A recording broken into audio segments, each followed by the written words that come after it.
eh, kurikulum ya. Kita sudah membahas computational thinking dalam kurikulum.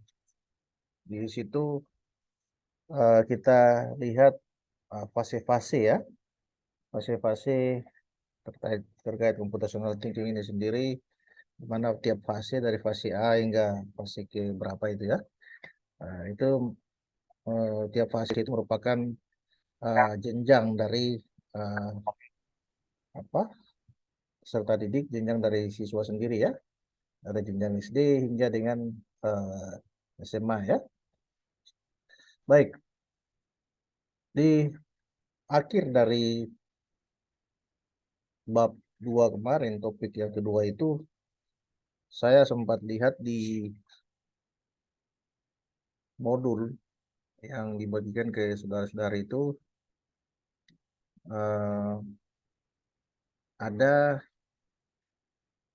bagian-bagian diskusi ya di situ ya, di mana ada diskusi yang harus saudara-saudari kerjakan, kemudian hasilnya itu dikumpulkan di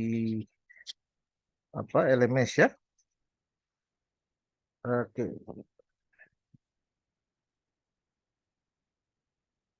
tes. Baik. Eh, kita di pertemuan ini akan melanjutkan, kita akan lihat sedikit kelanjutan dari akhir pembahasan topik 2 Siti dalam kurikulum ya. Saya coba bagikan ini dulu.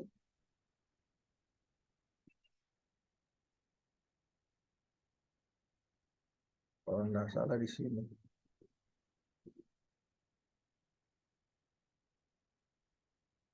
Nah, yang kemarin itu bisa saudara-saudara lihat ya. Ini sudah dikerjakan belum? Sudah atau belum dikerjakan?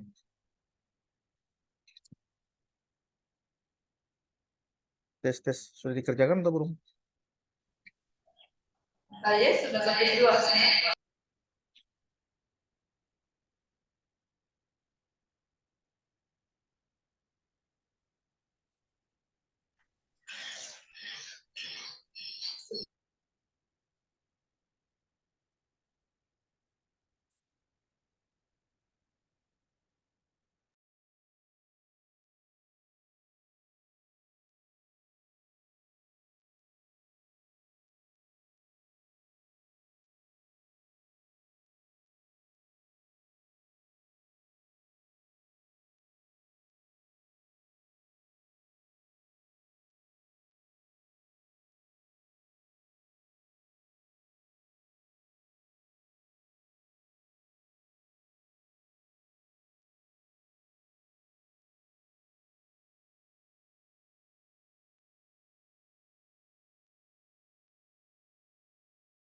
Tes kedengaran tidak suara saya?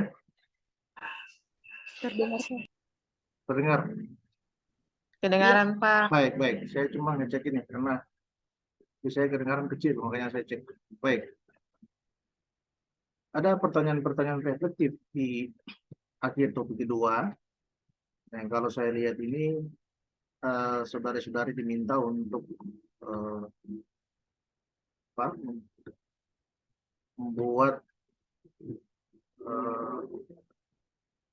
atau mendeskripsikan masalah-masalah yang saudara temui dalam pembelajaran sesuai fase masing-masing. Nah, Anda kan PPL di sekolah-sekolah ya, ada yang di SMP maupun SMA. Ini nanti dilihat ya. Nah ini di halaman berapa ini? Halaman 90 ya, misalnya. Iya, 43 kalau di sini. Nah, ini ada materi diskusi kelompok ya. Jadi Anda diminta untuk mendiskusikan pemahaman Anda terkait keunikan uh, apa yang pembelajarannya untuk Siti untuk masing-masing fase ya. Fase A, B, dan C ya. Ini tidak ada yang fase ini ya. Fase ini tidak ada. Kalau fase guru kelas 7 sampai kelas 12 ini ada ini. Di fase E dan Ya, di fase ini ya, kalau tidak salah. iya Pak. Nah, ini Anda diminta untuk mendiskusikan istilah-istilah yang sebelumnya belum dipahami dan makna yang didapat setelah mempelajari lebih lanjut mengenai istilah tersebut. Nah, saya berharap Anda kerjakan itu dan dimasukkan di LMS. Ada yang wajib dimasukkan ya. Nah, nanti di sini ada lembar eh, pekerjaan. Anda masing-masing mencantumkan nama lalu ditaruh fase apa. Seperti fase A sampai F itu ya. Nah, ini kita kemarin sudah bahas ya. Kalau tidak salah terkait mekanisme pembagian kelompok bisa Anda lihat sendiri ya. Eh, Kemarin juga kita sudah bahas di pertemuan terakhir itu ada bacaan yang kita kaji ya. Itu yang seingat saya yang terakhir kita di pertemuan terakhir kemarin. Jadi yang dibuat di sini nanti coba dikembangkan di topik 3. Jadi bagaimana memecahkan masalah ya, problem solving dalam pembelajaran dengan menggunakan computational thinking.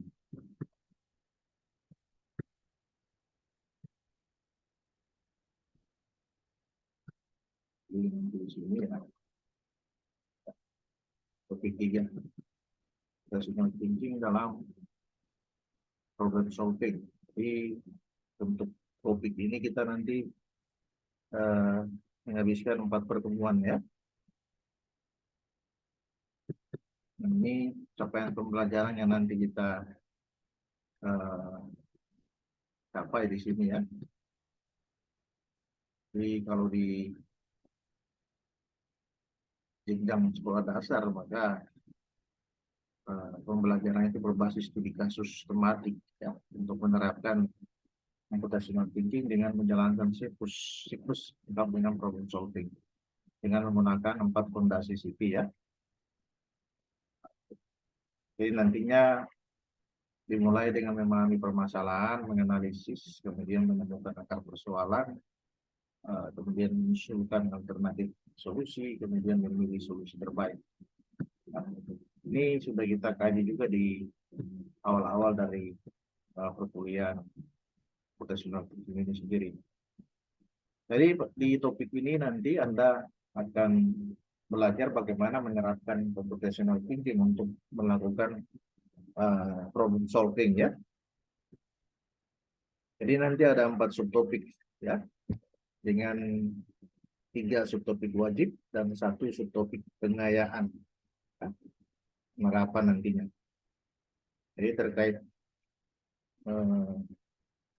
pemilihan subtopik yang akan dibahas nanti bisa dilihat di petunjuk teknis. Jadi nanti hasil akhir dari ini ya, dari pembahasan kita di topik ini ya. Jadi yang pertama itu nanti contoh alur penyelesaian masalah dengan menerapkan computational thinking untuk soal tantangan bebas dan soal tes PISA ya, atau soal asesmen kompetensi minimum. Dan yang kedua, alur penyelesaian masalah dengan menerapkan computational thinking secara umum.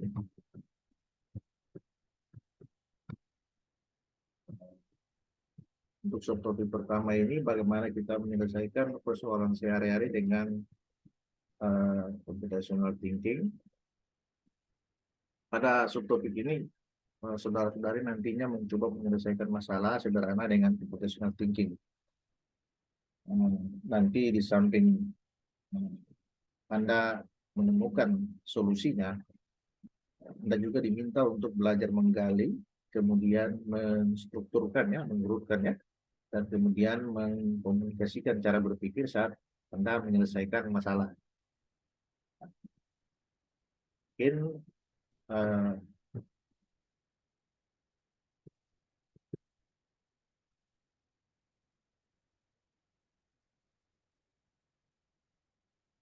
saudara tahu tentang bebras belum? Coba kita lihat di sini. Coba saudara-saudara lihat untuk situs ini. Soal-soal berbasis ini ya. Bebas challenge ini.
Kita pada tahapan problem solving dengan rational thinking ya.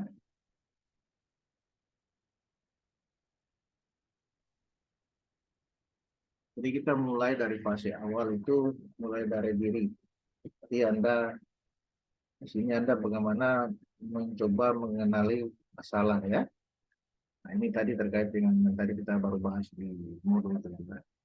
Oh, dalam kesehariannya pasti kita selalu dihadapkan pada masalah-masalah yang harus kita pecahkan ya. Dan biasanya cara pemecahan masalah untuk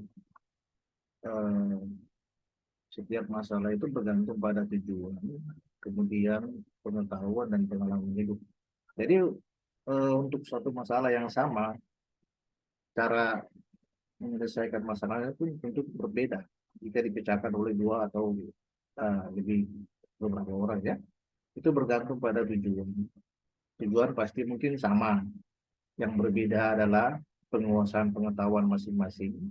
Kemudian pengalaman belajar. Contoh, ini saya ngomong dalam konteks saudara-saudari yang sedang melakukan PPL di sekolah-sekolah ya. Nah,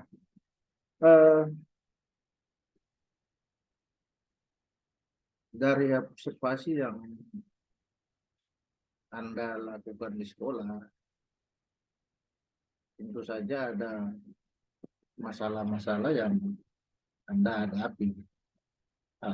Persoalan ini yang mau saya tanyakan, masalah itu apa dulu? Tidak ada yang bisa memberikan pendapat.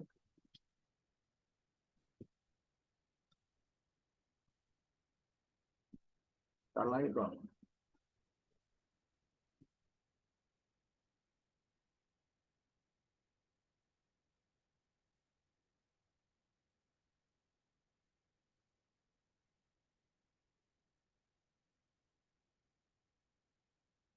Definisi dari masalah.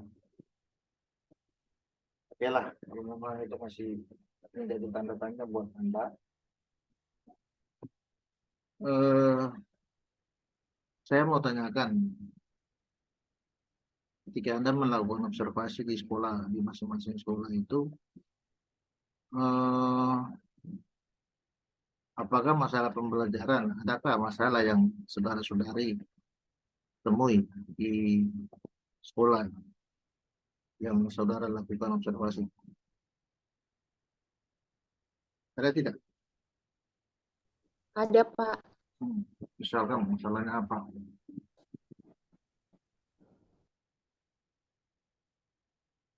Masalahnya apa? Dan kenapa sampai Anda menganggap bahwa itu merupakan masalah?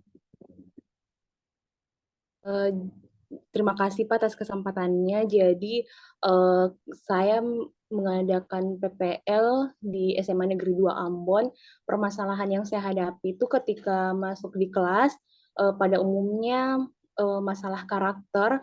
Mungkin karena kami mahasiswa PPL, jadi peserta didik menganggap bahwa bukan cuma sebagai pengganti seperti itu, Pak. Kemudian yang kedua, motivasi belajar. Jadi terkadang peserta didik kalau diberikan tugas untuk diskusi tidak semuanya aktif. Kemudian penggunaan handphone juga, Pak, terkadang disalahgunakan oleh peserta didik. Masalah yang muncul seperti itu, Pak, di kelas. Jadi karena peserta didik menganggap bahwa eh, saudari masuk dalam kapasitas sebagai katakanlah calon guru Mahasiswa, ya. Pak. Nah, misalnya katakanlah calon guru ya, karena masuk juga kan dengan seragam putih ya. Nah, Iya, Pak, betul. jadi eh, mungkin dari pandangan peserta didik bahwa karena yang dihadapi ini bukan guru mereka mungkin ya, dalam tanda petik saudari dianggap sebagai tamu lah dalam tanda petik ya, sehingga mereka menganggap bahwa tidak perlu terlalu serius, sehingga itu juga mempengaruhi motivasi belajar mereka juga gitu. Itu kira-kira ya. Dan ketika Iya, Pak, motivasi mereka belajar rendah, hal-hal lain yang cukup berpengaruh juga nantinya, yang tentu saja saudari deskripsikan bahwa penggunaan Android ya atau smartphone yang mereka gunakan juga kadang disalahgunakan. Dan ini masalah karakter seperti yang sudah disinggung di awal ya. Nah, mungkin bisa nanti ini saudara sudah mengungkapkan masalah yang dihadapi di sekolah, dan catatannya adalah masalah karakter ya. Nah, nanti berpikir bagaimana solusinya ya, bagaimana solusi dari masalah yang saudara hadapi tersebut. Oke, baik ya, terima kasih, bagus. Mungkin ada yang lain?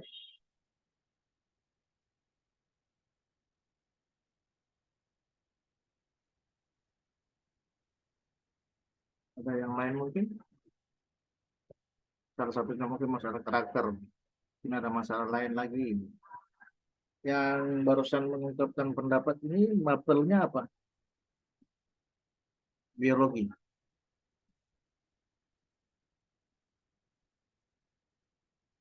Biologi atau fisika, kimia? Kimia, Pak. Kimia, oke. Pasti kimia. Kimia, oke. Mungkin itu persoalan karakter yang pertama, mungkin nanti bisa dipikirkan persoalan dalam pembelajaran juga. Memang hal yang paling mendasar sudah saudari temukan, itu motivasi belajar yang masih rendah ya. Iya, Pak.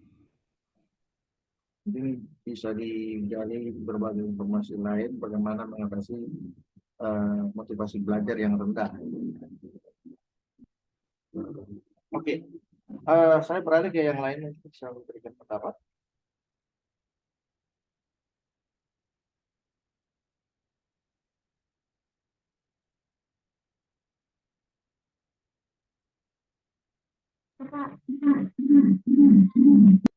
Silakan.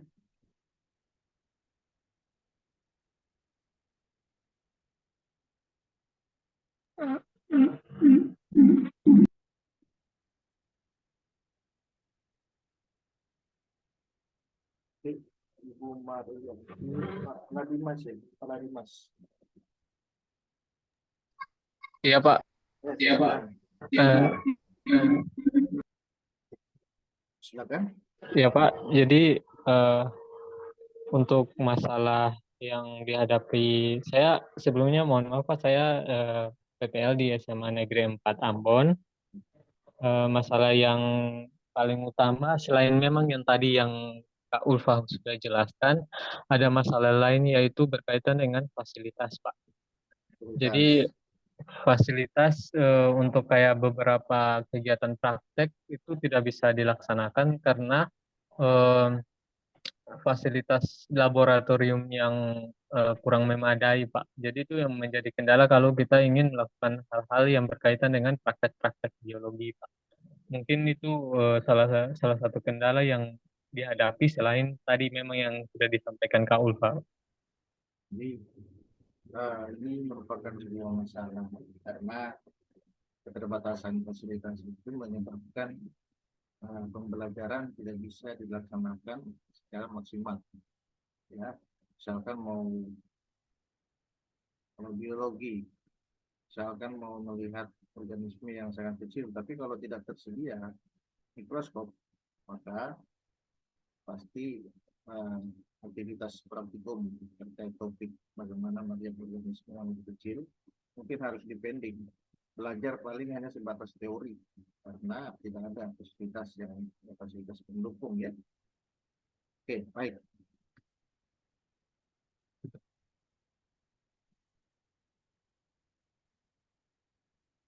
Jadi nanti di pertemuan berikut nanti bisa dilihat lembar kerja di modul yang sudah saudara-saudari miliki untuk dilengkapi sesuai pertanyaan di situ ya. Nah, ini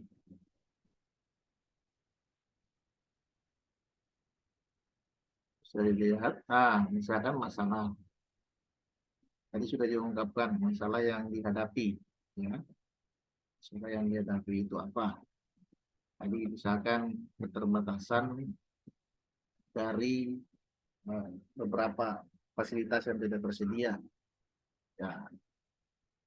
Jadi selanjutnya mau dideskripsikan itu urgensinya apa? Urgensi dari masalah tersebut. Kenapa sampai masalah ini menjadi sesuatu yang penting yang harus ini? Nah, kira-kira seperti itu. Oke. Jadi nanti saudara-saudari mencoba untuk melihat masalah dengan pembelajaran sesuai matkul masing-masing yang saudara-saudari temui di sekolah, kemudian dideskripsikan, dan kemudian dilihat urgensi masalahnya. Nah, ini nanti saudara-saudari tuangkan, ya. Mengapa sampai misalkan tadi bilang, ada yang bilang karakter, nah, nanti dikemukakan alasan. Kenapa sampai menjadi alasan? Menjadi masalah. Ya, kenapa sampai masalah? Karakter itu menjadi masalah, menjadi sebuah masalah. Nah, dituangkan di sini. Misalkan masalah keterbatasan fasilitas, diuraikan juga. Kenapa sampai keterbatasan fasilitas ini Anda anggap sebagai sebuah masalah. Jadi diuraikan lagi di kolom ketiga ini ya. Sini.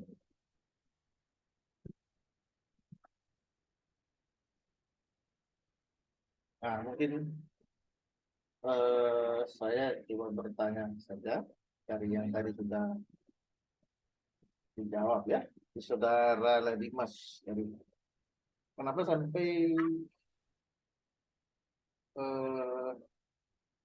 keterbatasan fasilitas itu jadi masalah? Jadi sudah diuraikan. Jadi Pak, oke. Silakan. jadi Pak, boleh Pak, saya mulai. Silakan. Ya, jadi alasan utama kenapa fasilitas itu menjadi masalah karena dalam pembelajaran biologi kan lebih ke arah bagaimana bisa secara teoritis dan kontekstual. Jadi kalau hanya belajar teori, maka anak-anak punya pemahaman tidak akan lebih berkembang karena hanya sepintas pada teori. Jadi kenapa fasilitas itu sangat penting? Itu karena akan menunjang bagaimana pemahaman lebih lanjut tentang peserta didik memahami suatu materi. Misalnya saja kita belajar sel, tapi sel yang di buku itu hanya sebuah gambaran, tapi kalau dipraktekkan langsung kan bisa jadi gambar yang ada di buku itu berbeda dengan keadaan real atau nyata, karena yang di buku itu memang sudah hasil dari untuk lebih mempermudah untuk mempelajarinya, Pak.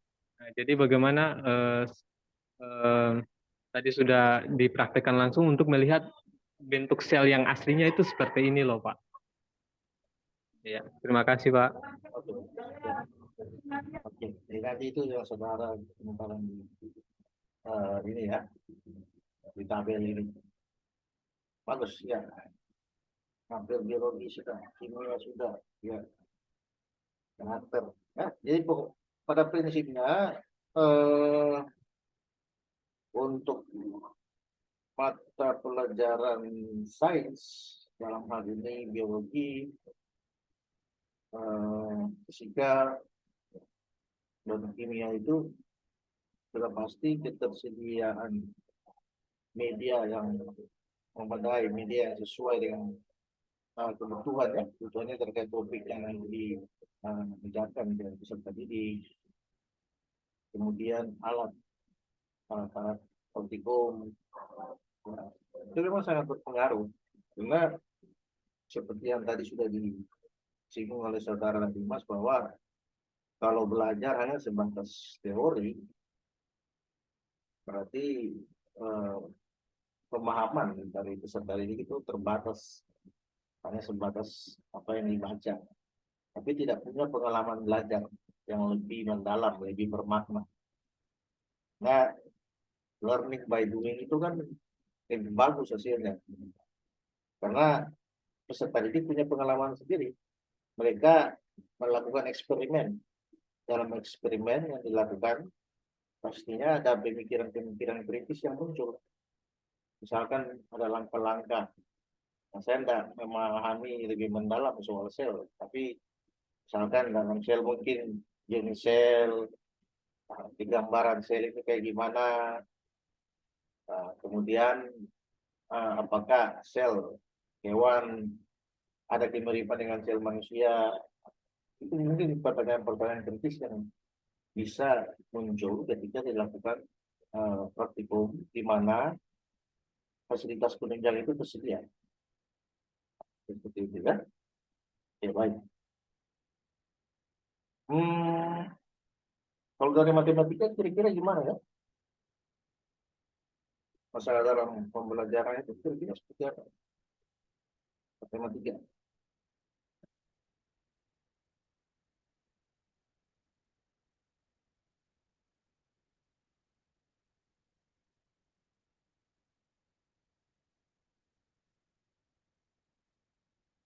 Matematika. Nah, satu orang ya. Haris. Woi, ya.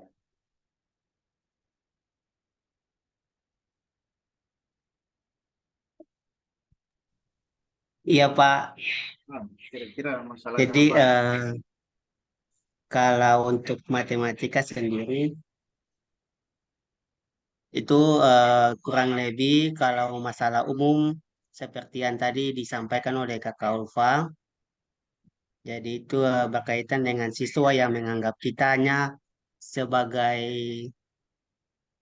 seperti bukan guru tetap gitu Pak, jadi dong anggap seperti biasa.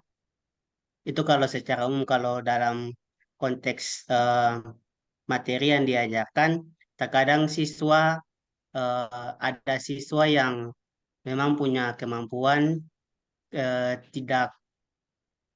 kemampuan di bawah rata-rata Pak.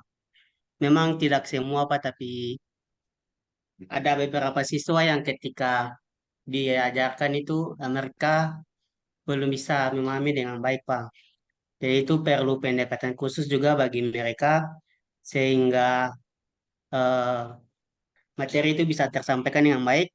Lalu seperti yang tadi juga Kakak Dimas sampaikan Pak, bagaimana menghubungkan matematika dengan kondisi real yang terjadi di sekitar sehingga anak itu berpikir bahwa oh dong belajar ini ada kaitan dengan dong punya masalah sehari-hari seperti ini Pak. Itu aja Pak mungkin dari saya. Jadi kontekstualnya ya.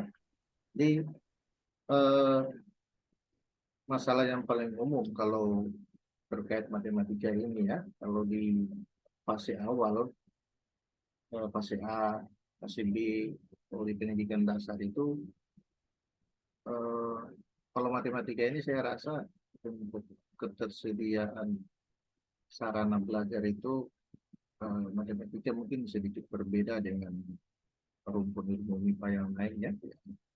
Eh, untuk fisika, biologi, kimia sudah pasti dibutuhkan media yang lebih bahan media dan alat yang lebih banyak ya. Kalau matematika mungkin dibutuhkan media tapi tidak sebanyak untuk mata pelajaran dalam rumpun MIPA yang lain. Jadi untuk pendidikan dasar, problem yang paling umum itu bagaimana membuat matematika itu dipahami oleh peserta didik. Konsep bagaimana kita mengabstraksi matematika itu, bagaimana kita mengkonkretkan. Karena di sekolah dasar itu kan matematika ini saja kan sesuatu yang abstrak. Kita bicara sesuatu yang abstrak, sesuatu yang katakanlah masih di awan-awan. Bagaimana kita membuat matematika itu menjadi sesuatu yang konkret. Kita membuat konsep matematika itu menjadi sesuatu yang konkret sehingga bisa dipahami oleh peserta didik dengan baik. Ini yang sudah dicoba kembangkan oleh sejumlah peneliti. Nah, itu dengan menggunakan banyak ya. Misalkan kalau di sekolah dasar ya realistic mathematical education yang diadopsi dari kalau di Indonesia itu diadaptasi menjadi PMRI, Pendidikan Matematika Realistik Indonesia. Kemudian ada juga CTL, Textual Teaching and Learning. Itu kalau sudah di jenjang SMP ya bisa ya. Misalkan ya dalam masalah sehari-hari ada yang ada kaitannya dengan matematika. Nah, kemudian dicoba dihubungkan masalah itu dengan memodelkannya ke dalam matematika, membuat model matematika dari suatu masalah.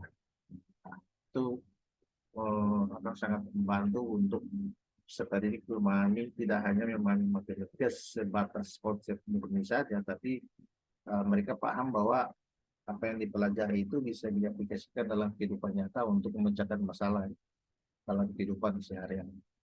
Seperti itu. Baik.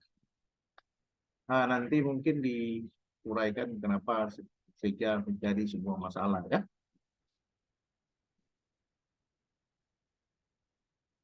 Nah, ini eksplorasi konsep ya, gimana saudara-saudara menyelesaikan masalah ya. Jadi ketika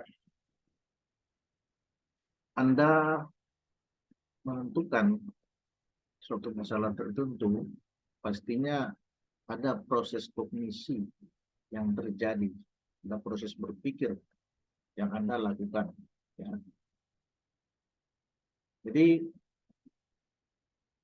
apakah proses berpikir yang saudara-saudari lakukan itu ada kaitan dengan proses berpikir pada masalah-masalah lain atau tidak? Gitu.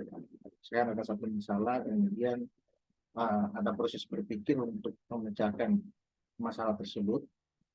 Apakah yang saudara terapkan, misalkan masalah A, saudara-saudara melakukan proses kognisi, di situ ada proses kognisi yang terjadi untuk mencari solusi dari masalah A. Apakah ada kaitan dengan masalah B yang pernah saudara-saudari pecahkan, contoh seperti itu. Nah, jadi kita melihat ada kemiripan tidak? Nah, tentu saja akan masalahnya harus mirip-mirip ya, kalau memang menggunakan solusi yang sama. Jadi jangan dilupakan soal fondasi computational thinking itu ya. Yang pertama dekomposisi, kemudian pengenalan pola, pattern recognition ya, kemudian abstraksi ya, dan yang terakhir itu adalah penggunaan algoritma ya.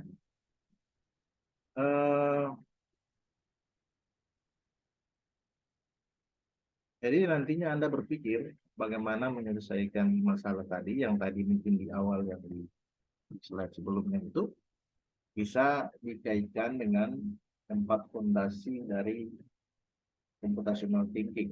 Ya, bisa dikaitkan dengan 4 fondasi dasar dari computational thinking. Coba dipikirkan.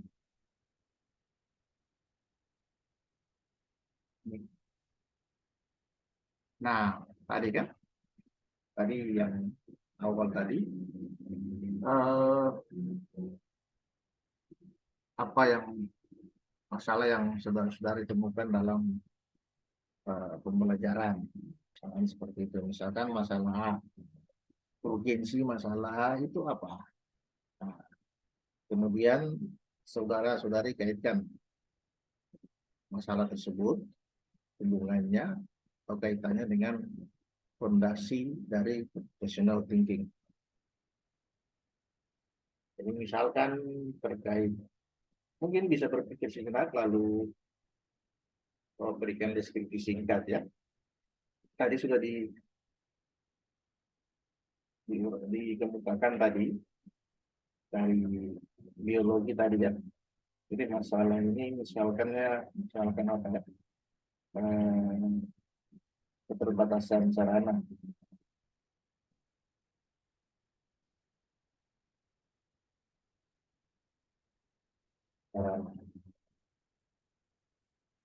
Bagaimana Anda menyelesaikan dengan fondasi computational thinking? Itu dibuktikan. Dekomposisi. Dekomposisi itu artinya apa?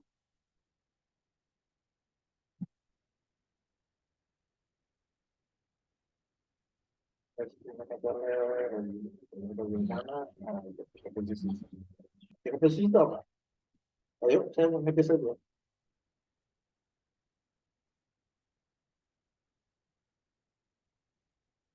Kemarin saya di pertemuan sebelumnya, yang beberapa pertemuan lalu itu saya masih ingat ada yang kasih contoh dengan algoritma ya. Kemudian dikaitkan dengan computational thinking, tapi masalahnya masih bersifat umum.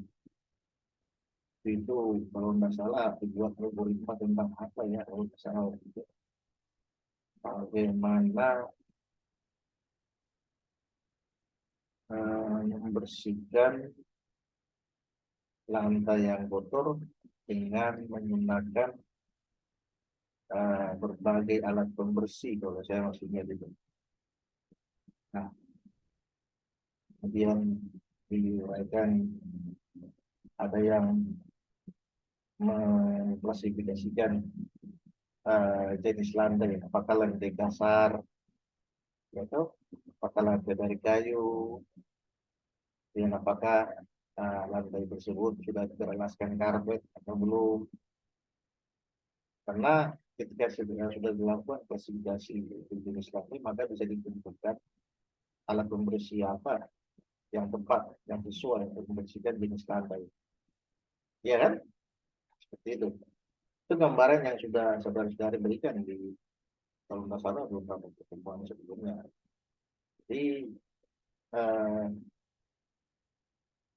saya berharap itu nantinya Anda berpikir bagaimana dalam pembelajaran itu seperti apa nanti. Jadi dekomposisinya, misalkan untuk keterbatasan sarana yang tadi dikemukakan oleh saudara Ladimas tadi.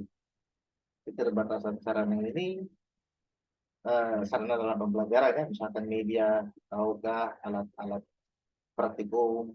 Nah, nanti dipikirkan, dekomposisinya itu untuk keterbatasan sarana belajar ini kayak gimana? Mungkin bisa dipikirkan nanti.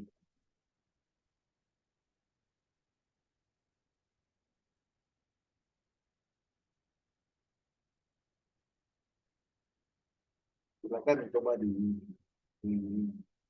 persilakan 2 menit lah dipikirkan. Salahnya sudah kita tulis. Sekarang penyelesaian dengan fondasi situ, professional thinking.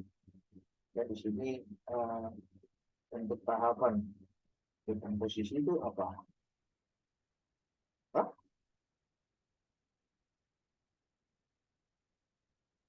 Ini memang harus dikuasai dengan baik ya.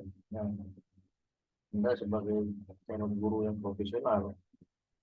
Dan ini kan PPG ini kan sudah profesional, apalagi Anda dilengkapi dengan materi tentang kurikulum merdeka ini. Ya, nanti harus benar memaksimalkan semua potensi yang ada pada Anda masing-masing. Pertama, kemandirian belajar itu. Baik, kemana? 2 menit lah saya kasih waktu.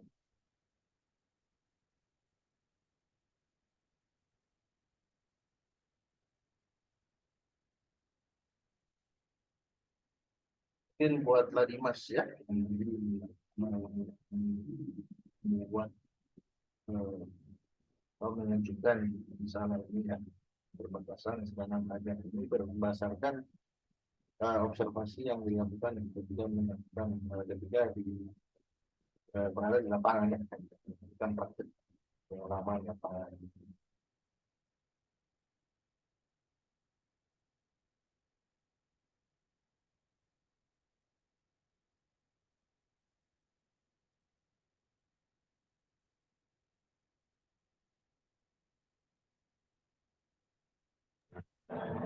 Pak, boleh izin Silakan. untuk dekomposisi boleh saya jawab? Boleh, saya coba tulis di sini.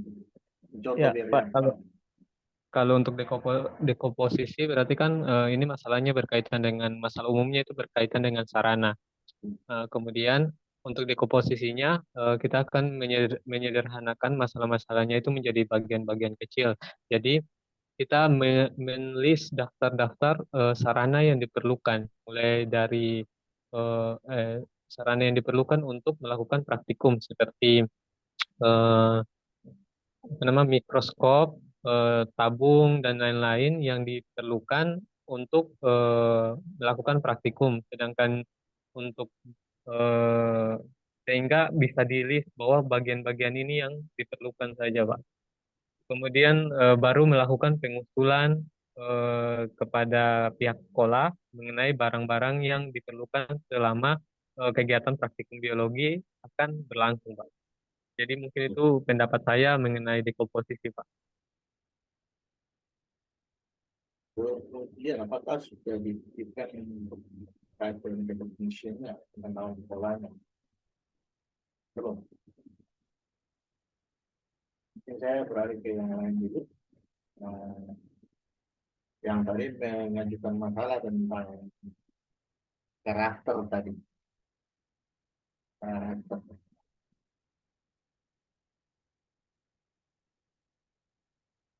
Tapi saya berpikir ini masih sama ya. Jadi bisa saja muncul di semua mata pelajaran yang tapi tidak apa-apa. Mungkin kita bisa coba mengkaji karakter ini dengan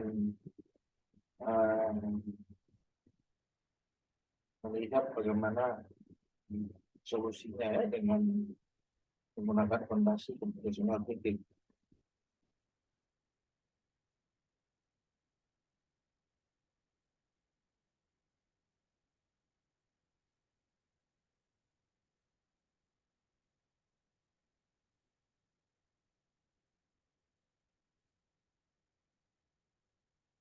Tadi Ulfa ya di sini yang Iya, Pak. karakternya.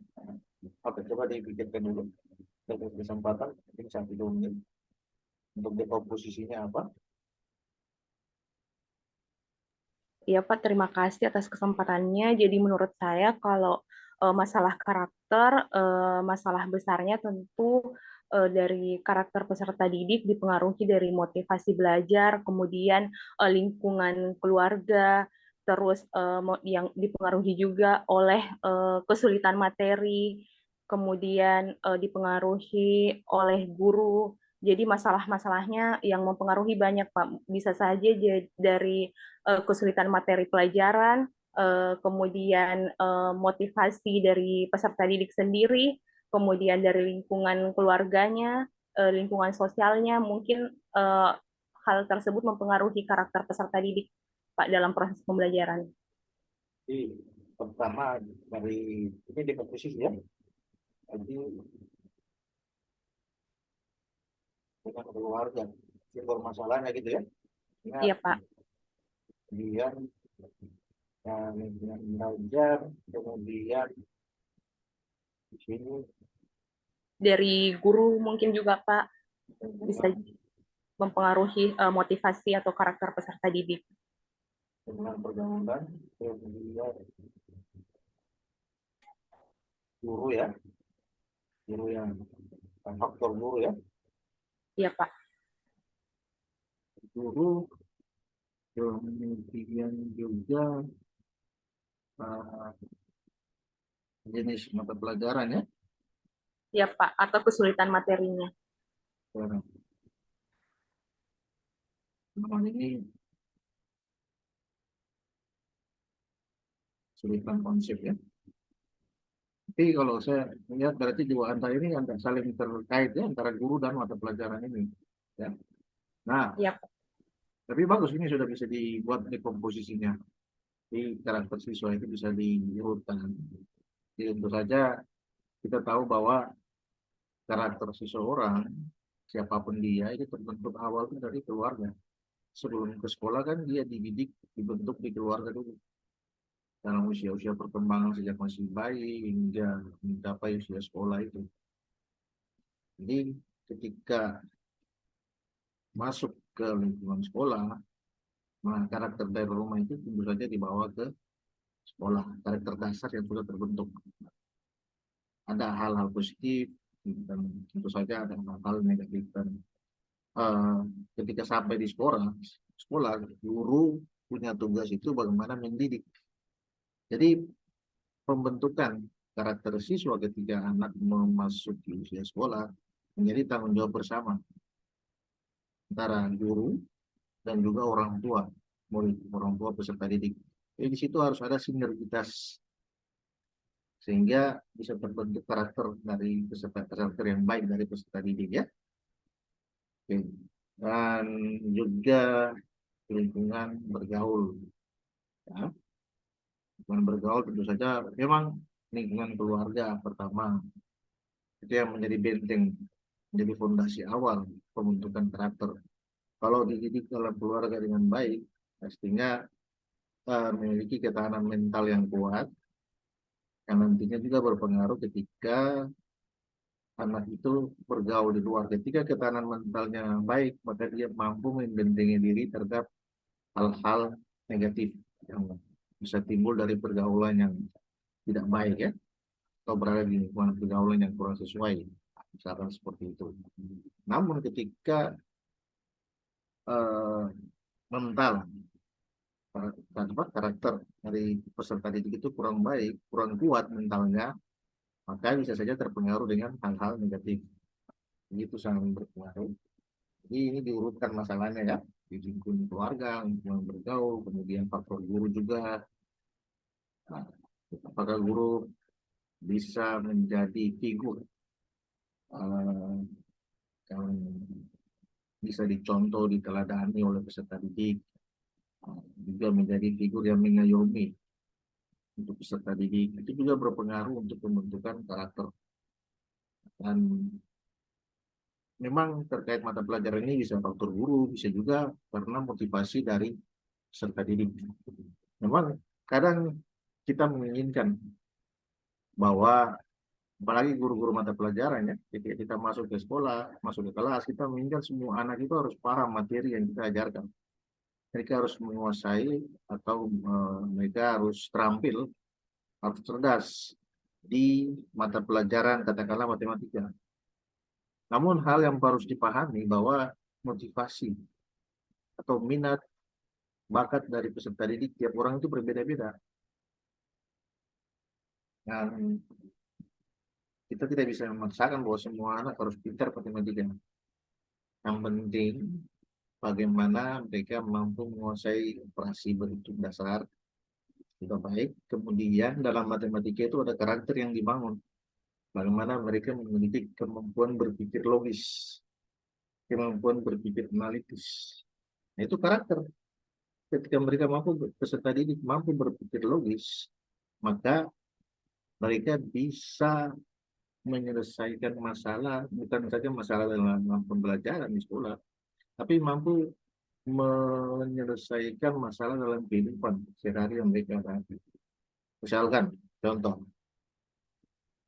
seorang anak dikasih uang jajan, uang saku oleh orang tua ya, yang orang tuanya sudah memberikan arahan bahwa uang saku ini nantinya sebagian dipakai untuk jajan, sebagian lagi ditabung untuk nantinya dibeli katakanlah buku atau alat tulis sekolah.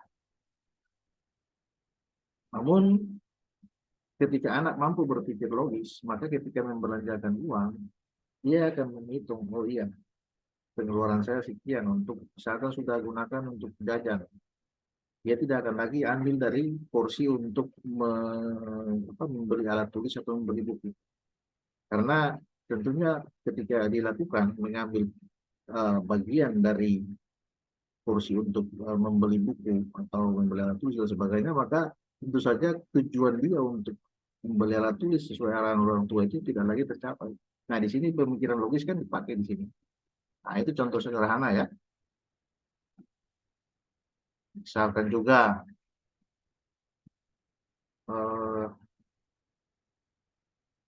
peserta didik diwajibkan untuk mengumpulkan tugas mata pelajaran matematika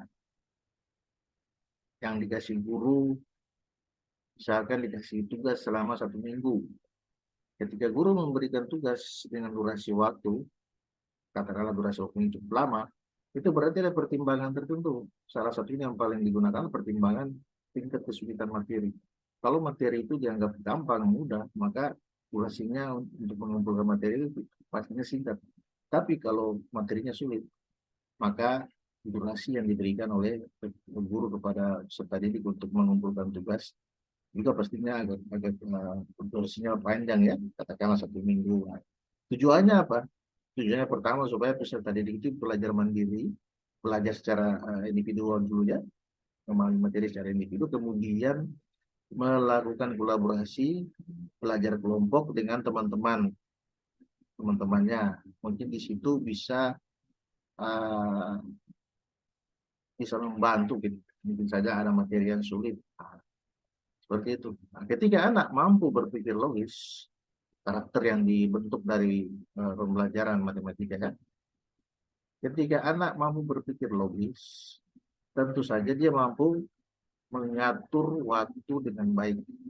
Mengatur waktu sehingga dalam 1 minggu itu dia sudah bisa tahu bahwa oh berapa hari saya harus pakai untuk belajar secara individu, berapa hari saya harus pakai untuk belajar secara kelompok, dan akhirnya berapa hari bisa saya tuntaskan tugas yang diberikan oleh guru.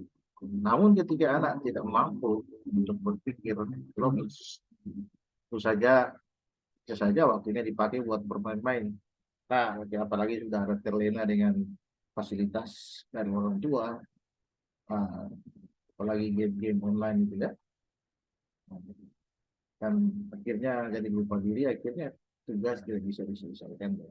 Nah, itu contoh-contoh untuk hal sederhana ya, terkait karakter. Baik, untuk mata pelajaran ini ya. Oke, itu sekedar contoh sederhana bagaimana kita melakukan eksplorasi konsep untuk menyelesaikan masalah. Ini selanjutnya bagaimana kita memilih masalah.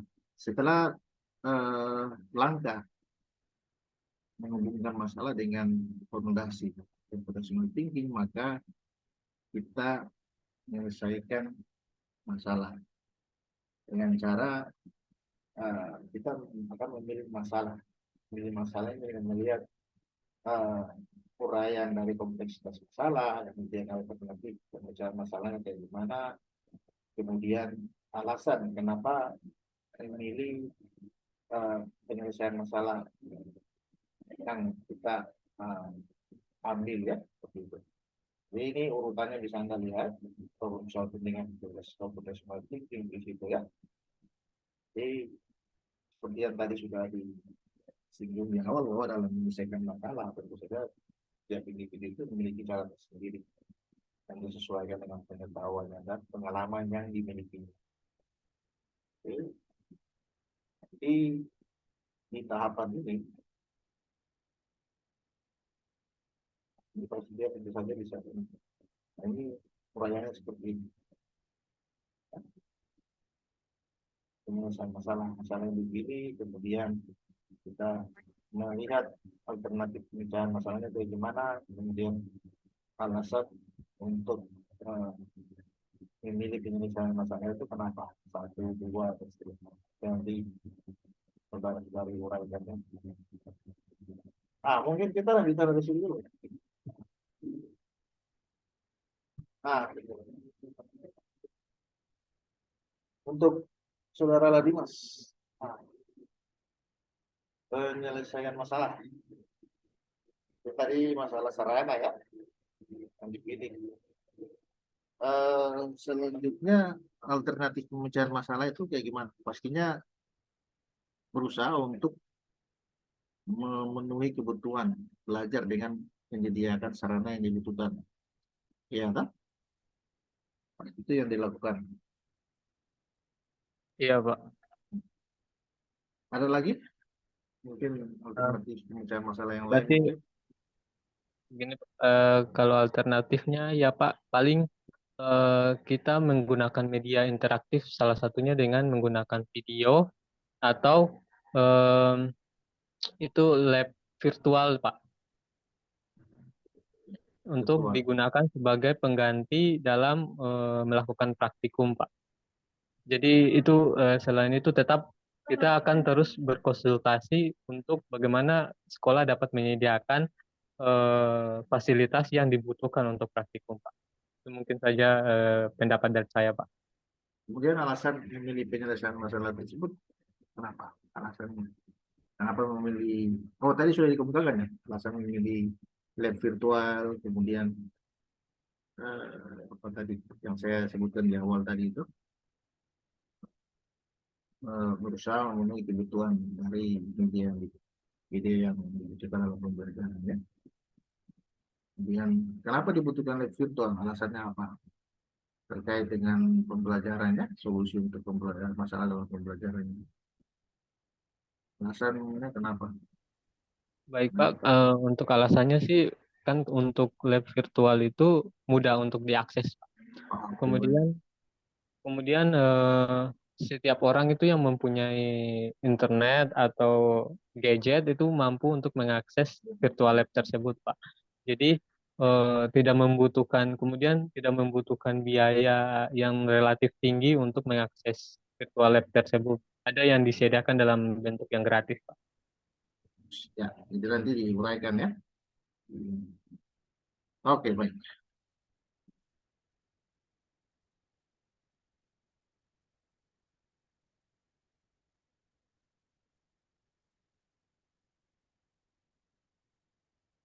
Oke. Nanti kita diskusikan minggu depan ya, untuk hal tersebut ya, yang barusan kita buatin ya.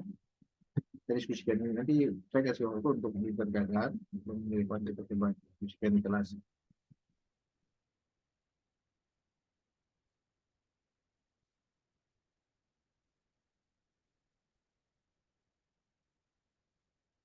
Oke.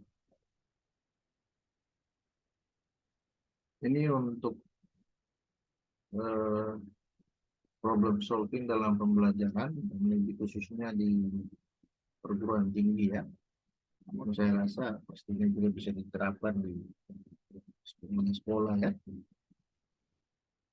Jadi saat ini untuk perguruan tinggi, pembelajaran itu diarahkan pada kemampuan pemecahan masalah. Di sekolah juga demikian, diarahkan untuk kemampuan pemecahan masalah dari peserta didik. Itu bisa kita lihat di kurikulum. Kompetensi yang diharapkan ya pasti bermuara di kemampuan pemecahan masalah. Apa yang dipelajari terakhir ya kemampuan pemecahan masalah itu yang menjadi kompetensi terakhir yang dibutuhkan. Nah, apapun yang dipelajari kan tujuannya ada. Konsep apapun yang kita pelajari tujuannya ada. Contoh, matematika. Nah, orang kalau di ekonomi itu ya belajar matematika bisnis, belajar matematika ekonomi. Tujuannya apa? Untuk bisa nantinya menyelesaikan masalah-masalah dalam bidang ekonomi yang membutuhkan konsep matematika.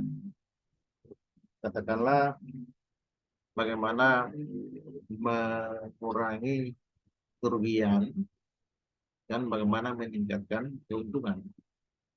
Untung rugi ya, itu bisa menggunakan konsep matematika.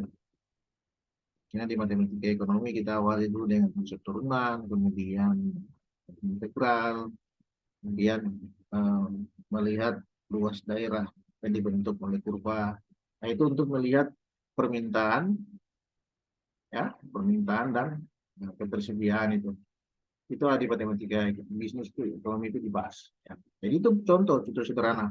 Jadi ini kompetensi yang diharapkan dalam pembelajaran yang tadi sekolah menengah ataupun di perguruan tinggi itu adalah bagaimana kemampuan pemecahan masalah dari peserta didik, pembelajar ya. Dan model yang dibutuhkan atau disarankan untuk pemecahan masalah ini adalah case method. Case method ya. Jadi case method ini suatu model pembelajaran yang menjadikan masalah-masalah kontekstual untuk dipecahkan di kelas.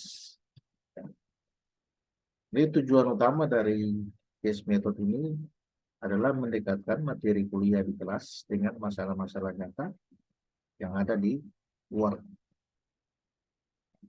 kampus, di luar lingkungan sekolah. Dan salah satu case method adalah problem solving. Kalau di pembelajaran di jenjang sekolah, kalau di RPP itu saya ingat problem based learning, pembelajaran berbasis masalah, ya kan? Tentu saja dalam sintaks pembelajaran itu ada aktivitas-aktivitas yang mengkondisikan peserta didik untuk mampu memecahkan masalah. Nah, misalkan dalam penggunaan IT, ada diminta mereka untuk membuat iklan atau membuat apa menggunakan aplikasi Canva itu ya. Itu salah satu contoh. Mungkin nanti saudara-saudara berpikir case method kasus metode kasus ya. Studi kasus metode sini, case method ini saudara-saudara pikirkan sesuai dengan mapel masing-masing, apa ya konsep apa dalam mata pelajaran itu yang bisa diterapkan dalam kehidupan nyata. Kalau matematika sudah pasti banyak, ya. Nah, karena dalam matematika itu ada masalah dalam dunia nyata, kemudian dibawa ke matematika dengan membuat model matematika. Kemudian nanti dicari solusinya dan solusi itu kemudian direpresentasi ke masalah aslinya. Seperti itu. Kalau di mata pelajaran biologi, kira-kira apa yang ada dalam kehidupan nyata? Banyak, terutama dalam bidang kesehatan, kedokteran itu ya, dengan bimbingan, bagaimana pelestarian lingkungan, itu. Mungkin ada yang memberikan pendapat?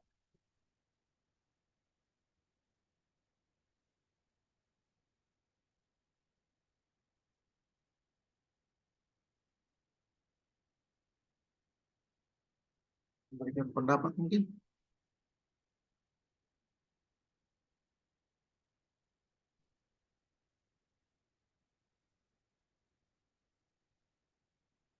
Di biologi kira-kira konsep apa yang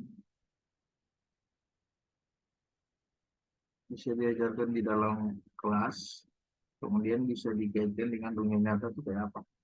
Atau di kimia mungkin.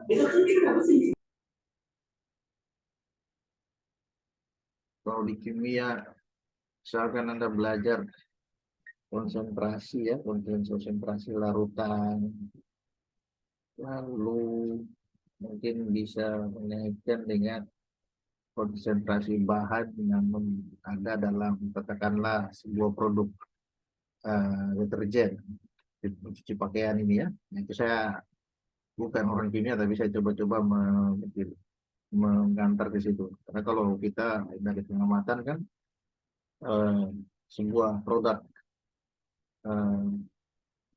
untuk apa deterjen untuk mencuci itu kan ada bahan-bahan yang digunakan. Nah, di situ kalau kita melihat eh, informasinya bahan penyusun untuk membuat deterjen itu apa-apa saja dan presentasi dari tiap bahan itu berapa persen, nah, kayak gitu kan.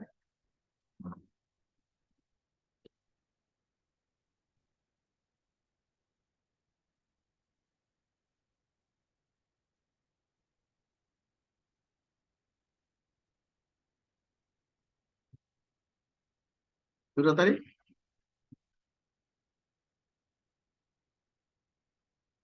yang saya tadi eh, katakan itu, pikirkan mungkin biologi konsep apa materi apa begitu yang diajarkan di kelas tapi punya kaitan dengan eh, solusi untuk masalah dalam dunia nyata. Contoh sederhana, kalau di sekolah dasar itu tentang pelestarian lingkungan ada, ya. Kita masuk di mapel IPA ya. Di IPA itu kan ada biologi di situ juga. Nah, kalau di sekolah dasar, pelestarian lingkungan, menanam pohon, karena pohon itu memproduksi zat O2 yang dihirup oleh manusia dan dia mengikat CO2 yang dikeluarkan oleh kendaraan dan sebagainya. Iya kan? Gitu ya? Iya, Pak. Nah, itu bisa diajar, kita bisa jadi kayak gitu. Anda harus menanam pohon karena manfaat pohon ini sama untuk penghijauan. Kemudian makin banyak pohon membuat udara makin baik karena pepohonan itu atau tumbuh-tumbuhan itu mengikat CO2 yang dikeluarkan oleh kendaraan-kendaraan bermotor. Kemudian manfaat menanam pohon ini kalau di tebing-tebing itu yang itu untuk mencegah terjadinya longsor seperti itu kan. Terkait topiknya mungkin Anda yang lebih tahu ya, yang lebih secara detail karena yang lebih masing-masing sesuai dengan mata pelajaran masing-masing.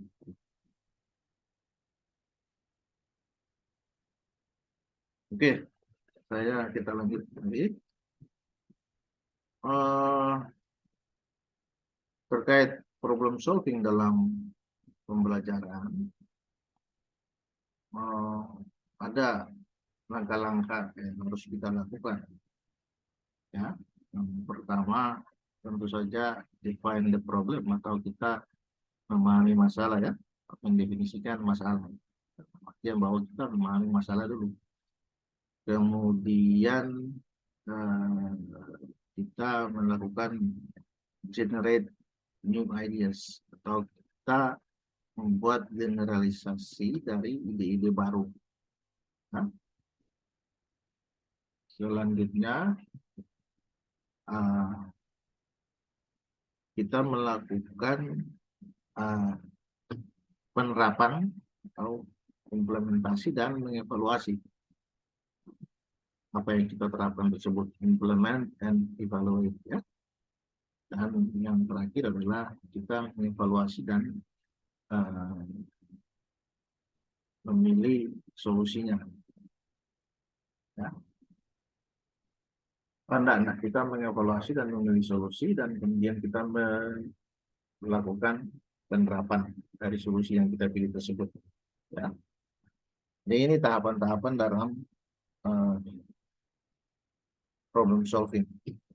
Tahapan-tahapan problem solving dalam pembelajaran. Jadi pertama itu ya analisis dulu, ya, find the problem, kemudian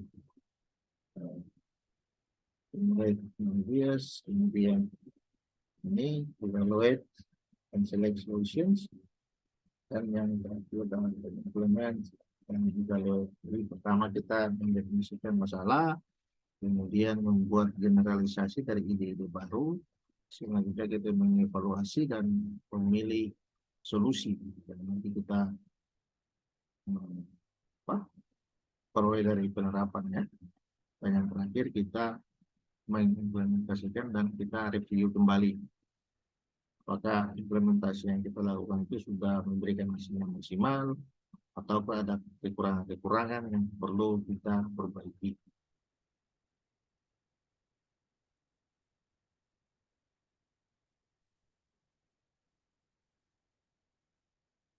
Nah, ini terkait defining the problem ya.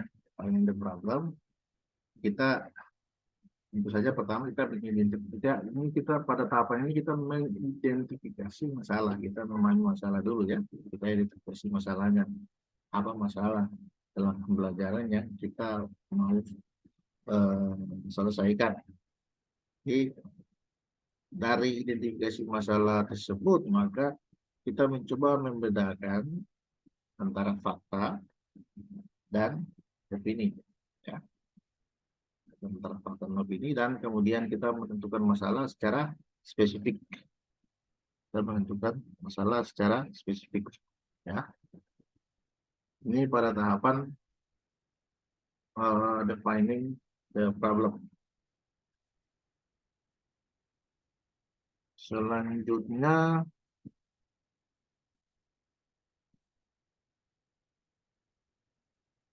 adalah kita melakukan generalisasi dari ide-ide baru ya. Di awalnya kita mulai dengan membagi ya, sharing ideas dan membedakan fakta dan opini ya. Kemudian kita lanjutkan dengan identifikasi mass connecting. Kita mengidentifikasi apa ya, kumpulan ide-ide ya, dan mengaitkannya, ide-ide yang saling terkait. Jadi bisa kita lihat di sini, kita bisa ada tampilan grafisnya ini, ada sejumlah ide, ya kan? Ide-ide di sini ya, sejumlah ide ini kan, kita identifikasi. Oh iya, mana yang saling terkait? Kita bisa lihat di sini. Oh iya, ide ada beberapa ide yang terkait, kita kita kita golongkan, pisahkan sendiri. Ini ide-ide kecil yang nanti jadinya ide besar. Nah, yang menjadi alternatif untuk mencari masalah. Ya, jadi Anda lihat di sini ya, ini ada ide yang saling terkumpul ya. Jadi ide-ide yang sifatnya kompleks, variatif, masih banyak, masih samar. Tapi ketika kita bisa identifikasi, maka kita akan mengklasifikasikan ide-ide tersebut. Ada ide-ide yang sama, ada pertimbangan tertentu yang membuat kita memilah bahwa satu ide ini ada terkait dengan ide yang lain, dan itu berdasarkan karakteristik tertentu. Nah, ini kita pisahkan dari sini, gambarannya di warna-warna ya. Ini ide sendiri, dari kumpulan ide ini kita klasifikasikan ada ide yang sama menjadi satu kumpulan sendiri.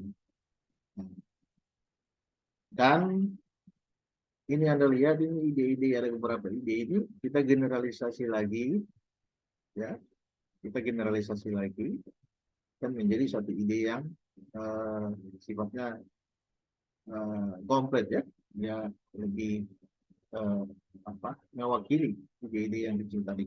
Nah, ini menjadi alternatif dari solusi, alternatif yang pertama dari solusi masalah kan. Demikian pula untuk ide-ide yang lain, kumpulan ide-ide yang lain. Ini ide-ide kecil ini yang menjadi kita generalisasi, dan ketika kita peroleh sebuah ide yang sifatnya umum, maka ini kita jadikan alternatif berikutnya. Alternatif kedua, kemudian juga ide yang selanjutnya ya, ide katakanlah ide tiga ini, ide kecilnya kita buat bisa ide umum, ide besar, lalu ide yang alternatif ketiga dan seterusnya. Jadi ini terkait dengan generate new ideas ya. Kita generalisasi ide baru.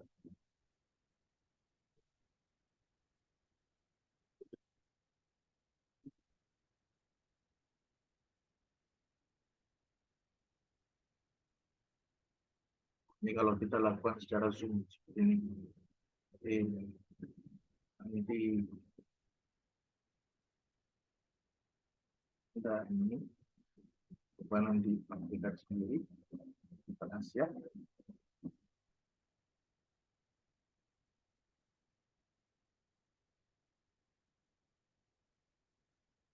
Ini mungkin nantinya bahan diskusi untuk Anda. Jadi bagaimana Anda membuat kesimpulan tentang integrasi professional thinking ke dalam problem solving dan bagaimana strategi untuk mengintegrasikan computational thinking di dalam problem solving. Oke.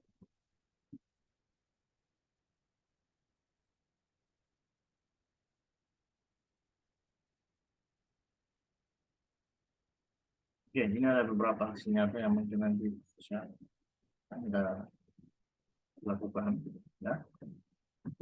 Misalkan pengalaman belajar apa kalau Anda tidak melakukannya. Nah, dari satu minggu depan coba kita lihat. Jadi pengalaman apa saja yang Anda dapatkan dari proses melakukan integrasi itu pada problem solving, kemudian apakah ada kendala yang Anda hadapi, kemudian berikutnya bagaimana perasaan Anda atau apa yang Anda rasakan pada saat mengerjakan modul ini, ya. Dan berikutnya bagaimana Anda mendapatkan feedback dari rekannya, serta atau dari fasilitator, dan kemudian Anda tuangkan rancangan Anda dan dikomunikasikan dengan di dalam problem solving. Yang paling penting yang di terakhir ini, ya. Anda ambil satu kasus yang berhubungan dengan masalah pembelajaran. Nah, sekarang mapel Anda, ya. Kemudian bagaimana Anda menerapkan CT dalam memecahkan masalah tersebut.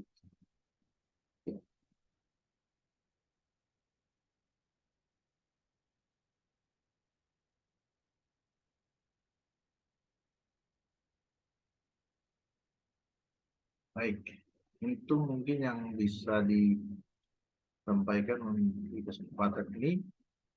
Di minggu depan kita akan coba diskusi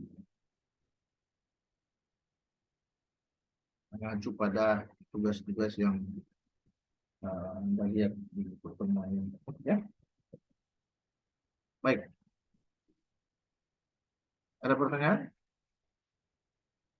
Tidak ada, jelas. Jelas, Pak. Baik, oke. Dengan demikian untuk pertemuan ini saya sudahi, ya, untuk kuliah pertemuan ini, ya.